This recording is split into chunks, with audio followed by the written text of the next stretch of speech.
በስመ አብ ወወልድ ወመንፈስ ቅዱስ አሐዱ አምላክ አሜን።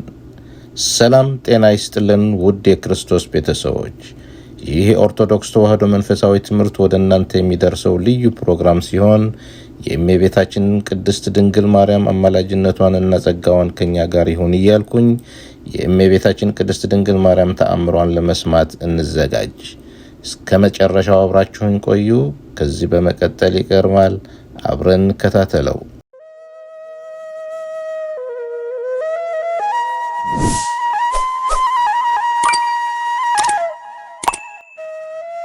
ተአምሯን ለመስማት እንዘጋጅ።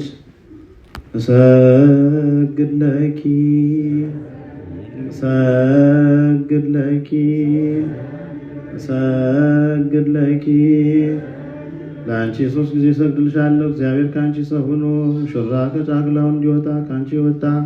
እመቤቴ ማርያም ሆይ ደስ ይበልሽ ብሎ ዮሐንስ አፈወርቅ በድርሳኑ እንዳመሰገነሽ እኔም አመሰግንሻለሁ። የጠፋ በግ አዳምን የፈለገው ባገኘውም ጊዜ የተሸከመው እውነተኛ ቸር ጠባቂያችን ክርስቶስ ከአንቺ የተወለደ እመቤቴ ማርያም ሆይ ደስ ይበልሽ።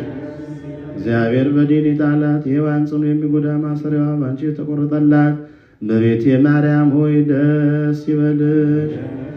እግዚአብሔር በብሩህ ደመና ተጭኖ መጥቶ በማኅፀንሽ ያደረ እመቤቴ ማርያም ሆይ ደስ ይበልሽ።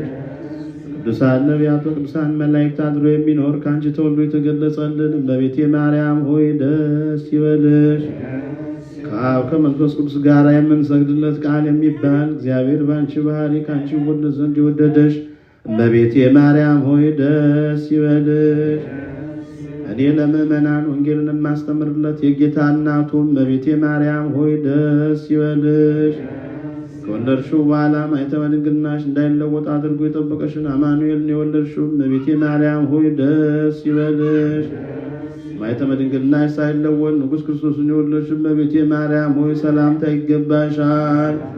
ማኅተመ ድንግልናሽ ሳይለወጥ ንጉሥ ክርስቶስን የወለድሽ እመቤቴ ማርያም ሆይ ሰላምታ ይገባሻል። ልዩ መድኃኒታችንን በመውለድሽ እናትን አገልጋይን ተብለሻልና እግዚአብሔር ባህርሽን ባህሪ አድርጎ ባለሟልነትን አግኝተሻልና እመቤቴ ማርያም ሆይ ሰላምታ ይገባሻል።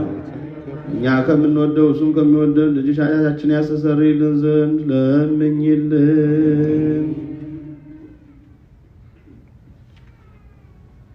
ተአምሪሃ ለእግዝእትነ ቅድስት ድንግል ወክልኤ ማርያም ወላዲተ አምላክ ጸሎታ በረከታ ያህሉ ምስለ ርእሰ ሊቃነ ጳጳሳት አባ ማትያስ ወብፁዕ ሊቀ ጳጳስነ አባ ማርቆስ ወምስለ ሀገሪትነ ኢትዮጵያ ወምስለ ዛቲ አሜሪካ ወምስለ መካንነ አንቀጸ ብርሃን ወምስለ ኩሎም ሕዝበ ክርስቲያን ለዓለመ ዓለም።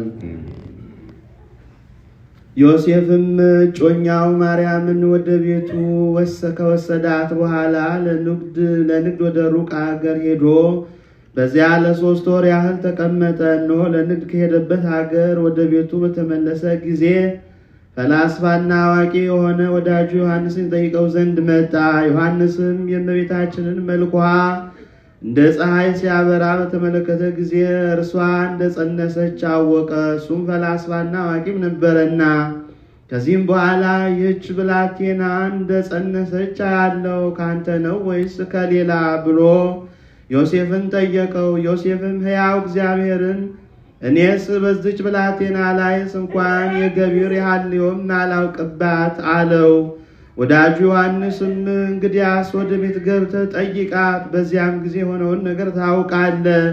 ይህን ነገር ለማወቅ አይሁድ ይከታተላሉና አለው። ዮሴፍም ወደ ቤት ገባና የእስራኤል ልጅ ሆይ አክናፈ ድንግልናሽን ይዳስስ ዘንድ ወደ አንቺ ማን ገባ አላት። ይልቁንም በሰውነትሽ ላይ አድሮ የማየው ልዩ ነገር ምንድን ነው? የእስራኤል ልጆች በብላቴናዋ ላይ ስለተፈጸመው ነገር ፈጥነህ ካላስረዳህን ከፍተኛ ፍርድ ይጠብቅሃል ሲሉ አስጠንቅቀውኛልና ለምሰጣቸው መልስ ምክንያቱን ካልነገርሽኝ አንቺ ወደማታውቂው ሀገር ጥዬሽ እጠፋለሁ፣ ዳግመኛም አታይኝም አላት። በዚያን ጊዜ ደነገጠች፣ ፈራች፣ ምርር ብላም አለቀሰች። ቀጥሎም እመቤታችን ለዮሴፍ ምልዕተ ክብር ሆይ እግዚአብሔር ከሥጋሽ ሥጋ ከነፍስሽ ነፍስ ነስቶ አንድ አካል ይሆናል ብሎ መልአኩ አክብሮ ከነገረኝ ነገር በቀር ምንም የማውቀው እንደሌለኝ እግዚአብሔር ያውቃል።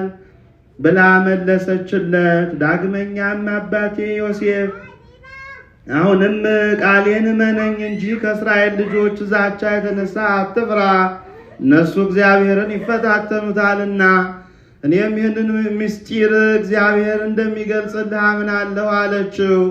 ዮሴፍም ንግግሯን ሰምቶ እጅግ ተደሰተ።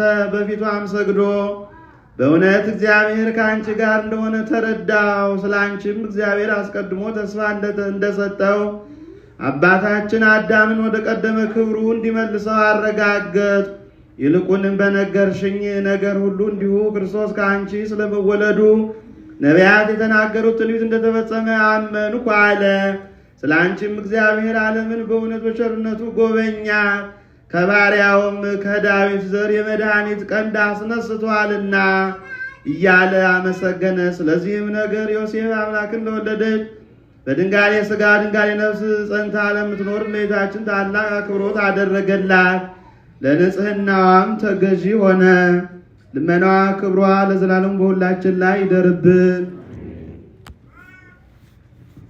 የሰማነውን በልቦናችን ይጻፍብን። እመቤታችን ረድኤት በረከት ከሁላችን ጋር ይሁን። አቡነ ዘበሰማያት